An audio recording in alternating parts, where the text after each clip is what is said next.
Welcome to days 33 through 36 of the Stretch with Gretch 40-day home yoga practice challenge. Today we're adding the final pose to our sequence, Sirsasana supported headstand. If headstand is not currently part of your daily practice, I strongly encourage you to seek out a certified teacher to assist you in person with learning this pose. I provide an alternate pose at the end of this video.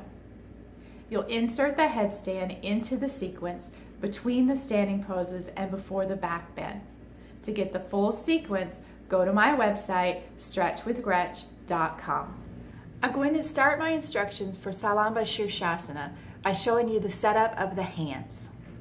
My camera angle may not be exactly perfect, so in addition to watching, please listen carefully to these instructions. The pose is Sirsasana. Salamba means with support. That comes from your arms. The mistake that a lot of people make in Sirsasana is taking the elbows too wide. What we actually want is we want the elbows to be directly under the shoulders. That gives us the support to lift our body upward to get the weight out of our head and out of our necks. So, to set up for Sirsasana, you'll place your elbows directly underneath your shoulders and look with your eyes that the elbows are in line with each other side to side. Interlace the fingers and strongly press the index webbings, that's what I'm calling this area of the finger. Strongly press those webbings of the fingers together. Cross your thumbs at the knuckles and place the entire outside edge of the forearm, all the way from the elbow, including the wrist and the pinky, down onto the floor. We want to ensure that the wrists make contact. The other thing we want to do is we don't want to cup the back of the head. We want this thumb side of the wrist to always stay directly above the pinky side of the wrist.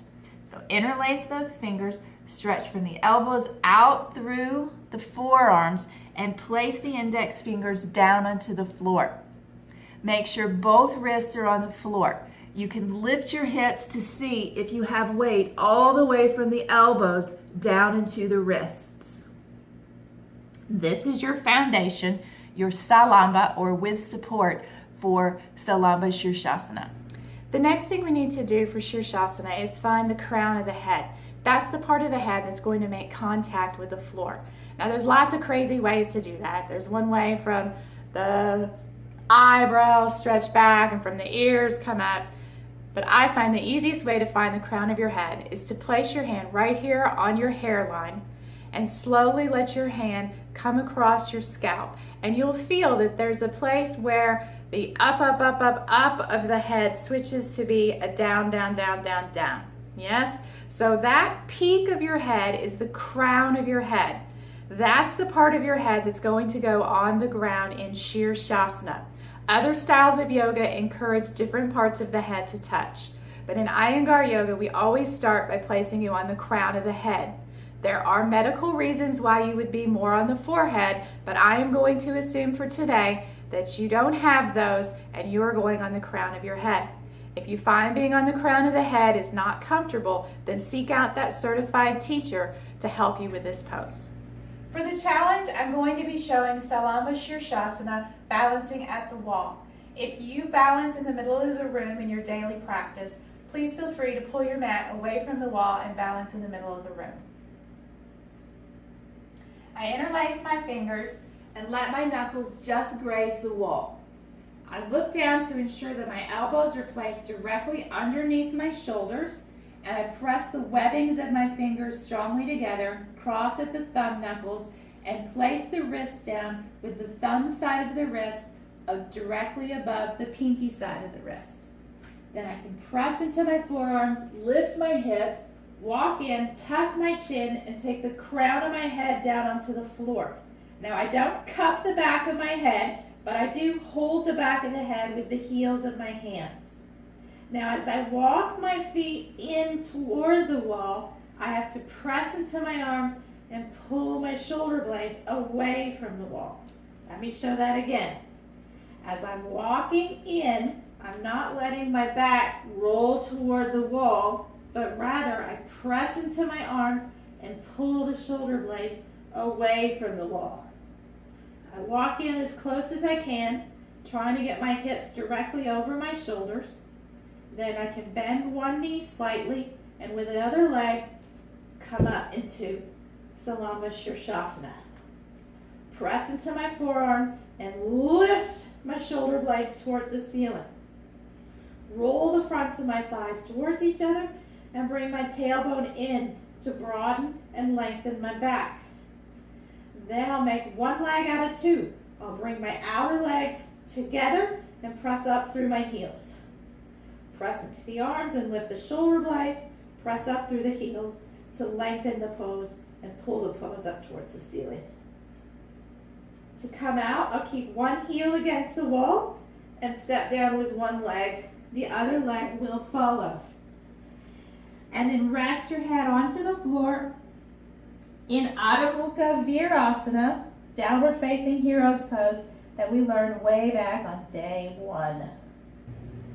If you're not ready to add a headstand into your practice yet, then your alternate pose is Viparita Karani, inverted leg pose, or sometimes simply called legs up the wall.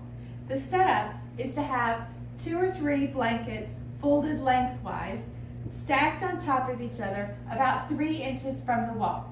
I've placed mine onto a sticky mat simply so that as I'm getting into the pose, the blankets don't slide out from underneath me.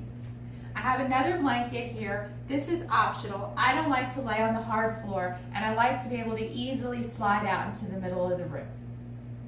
To get into the pose, I'm going to sit next to the blankets with my back against the wall. And I'm going to lay down onto my blankets, keep the back against the wall as much as I can, and I'm going to bring my torso forward and my legs up the wall.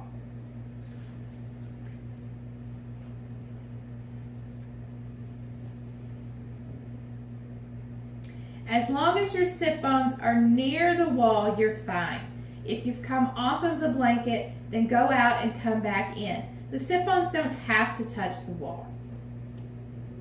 Now the hands rest comfortably. They can be on your torso, they can be out to the side like a cactus. I personally like to fold my blanket over my forehead and my eyes and rest my arms on that fold to put some weight onto my forehead, which is very calming and stress relieving. If you have someone joining you in your practice, you could put sandbags or a plate weight onto your feet. You can rest here anywhere from 5 to 20 minutes. And when you're done, you bend your knees, press into the wall with your feet, and slide until your hips come off of the blankets. You can then rest with the feet wide and the knees together. You can cross the legs to rest on the blanket. You can bring the soles of the feet together and let the toes be supported on the wall in Baddha Konasana. You can also just continue to slide until you are completely out into the middle of the room. We're inserting the headstand or the alternate pose, Viparita Karani, in between our standing poses and our back bend. Initially, just work on getting into headstand and holding it for as long as you can. When you've built up your confidence, set a timer and start working to hold the pose anywhere from 3 to 5 minutes. This is the last pose that we're adding into our sequence. So for the last 4 days of the challenge, I'll show you an extended video linking all of the poses together sequentially into one long practice. I'll see you again on your mat soon. Namaste.